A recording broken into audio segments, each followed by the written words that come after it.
This guy, amazing member of the community, small town in Kansas. The local bank that was started by the farmers decades ago. It's where all the farm community would put their money, would trust this bank. Well, it turns out that this guy, the head of this bank that everybody trusted, upstanding member of the community, stole millions of dollars from the bank, and the bank went bankrupt. And he was stealing the money because he was being scammed by a pig butchering scam. We did about counterfeit money, people who make fake U.S. dollars and euros in Peru, in Lima. And this guy, like shiny eyes, so excited, showing me how he finishes these bills to make it look and feel and smell exactly like a $100 bill. And when I asked him, and he's a taxi driver by day and he does this by night, and I was asking him, so why did you accept talking to us? He says, look, my wife doesn't even know how good I am. I am the best of doing this. Like nobody in the whole world can make this as well as I do. And I always wanted to be able to talk to somebody and show off how good my skills are. And you're giving me an opportunity to do this. That's crazy. So I think ego plays a huge role. And then impunity, like in places like Mexico, so much corruption. Like what's the downside to talking to this woman who comes and asks funny questions, right? Right. And then I think it's the wanting to be understood. I think everybody wants to be understood, and they know they're considered the bad guys. They know that there's so much stigma around what they do. And I tell everybody, I'm here to try to understand what you do. I'm not here to judge you, because I think it's much more important to understand why you do what you do. The guy who makes counterfeit bills, what's his process? Oh, it's freaking fascinating. Because does he replicate a dollar bill with all the little things inside of it? And it was incredible. So there's the graphics person, there's the printer, and then he does the finishing job. He's the finisher. And he said he was the best finisher in the job. And I said I started calling him Cristiano Ronaldo, the Portuguese football player, because he's the finisher in soccer. So I called him Ronaldo. Okay, you're Ronaldo. And he uses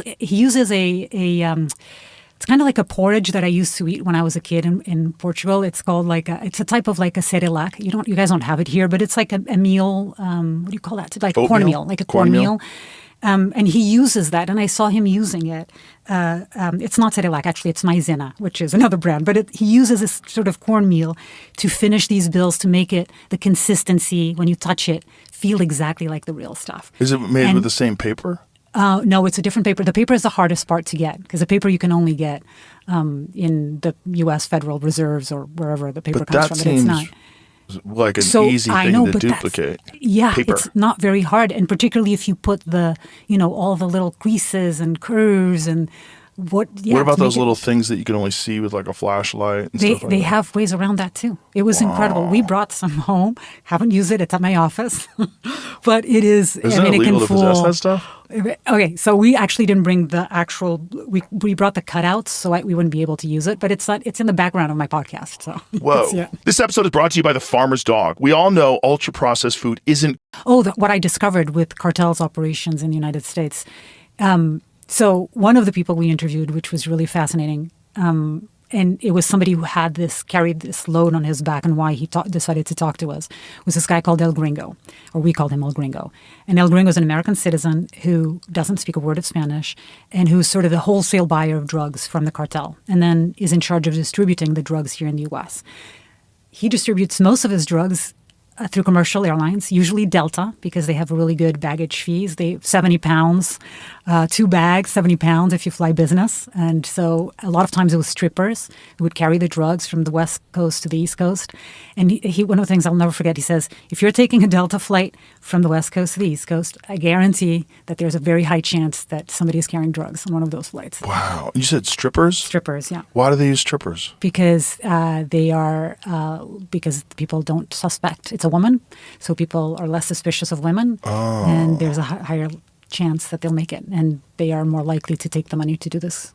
In this case, to do this job, or at least those are the people that he found would agree to do this. Boy, I don't want to say anything bad about strippers. You get busted doing that, though.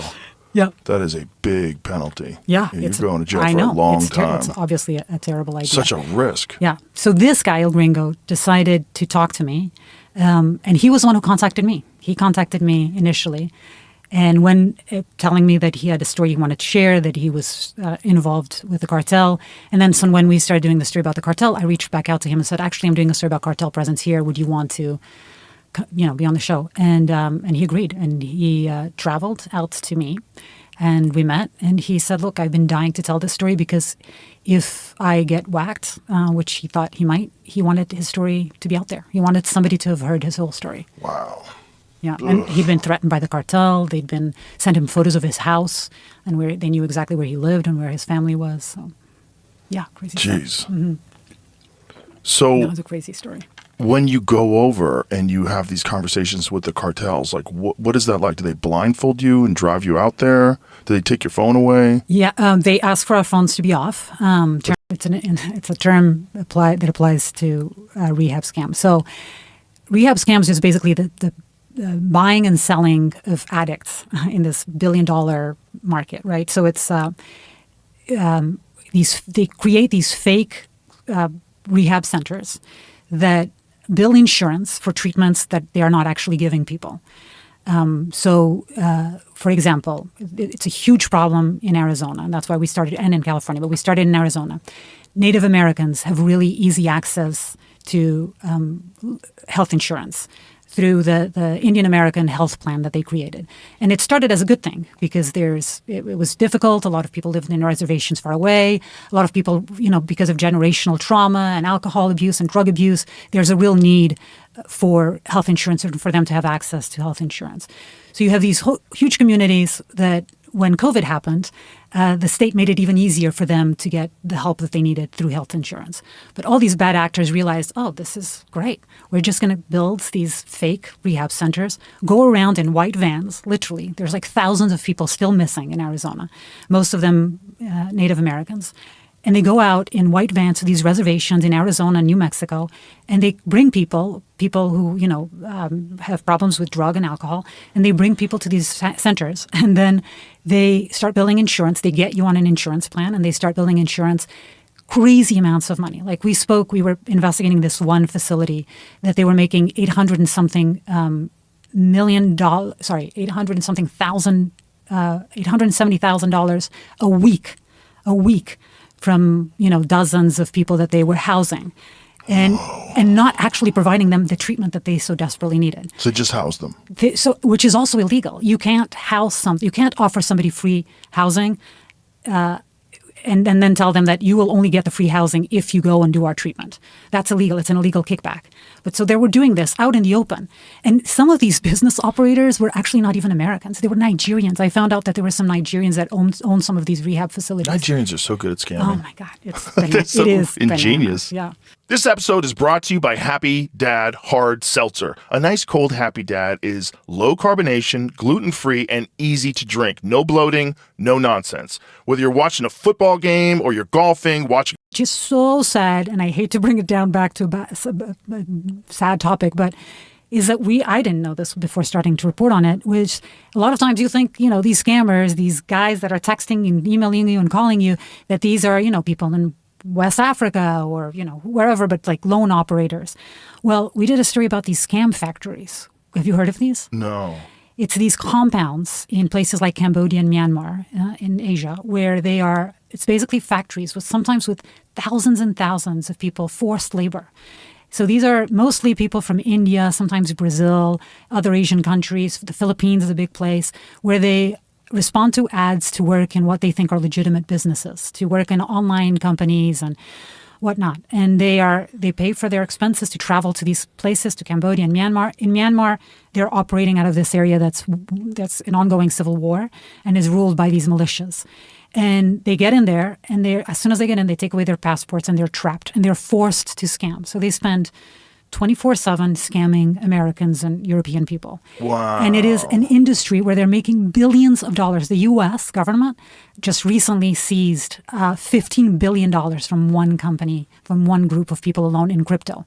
Whoa. It's the craziest thing. So these people are being tortured and beaten, sometimes killed, and forced to scam.